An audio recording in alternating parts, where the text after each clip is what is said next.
Welcome to Samba Samba. Enjoy the video. In this video, I will explain how to change a headlight on a Chrysler Sebring. To begin, open your vehicle's hood and identify the headlight assembly you need to service.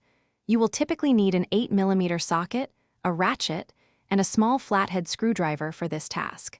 Carefully remove the 2 bolts that secure the top of the headlight assembly to the vehicle's frame.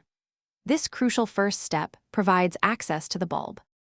Once the retaining bolts are removed, carefully pull the entire headlight assembly straight out from the vehicle. It might require a gentle wiggle to free it. Next, you will see 2 electrical wiring harnesses connected to the back of the assembly. Disconnect these by prying up on any clips with your flathead screwdriver and then pulling them apart. This fully detaches the assembly, allowing you to work on it more easily. Now, to replace the bulb itself, locate the circular locking collar or rubber boot on the back of the headlight assembly. Twist this counterclockwise to remove it.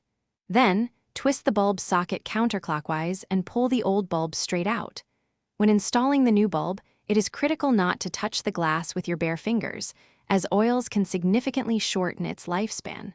Push the new bulb straight in. After installing the new bulb, twist its socket clockwise to lock it into the housing.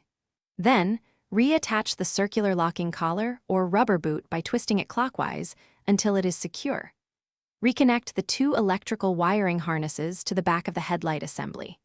Finally, slide the entire headlight assembly back into its original position, ensuring the bolt holes align, and then reinstall and tighten the 2 retaining bolts. Test your new headlight to confirm it works. Thanks for watching.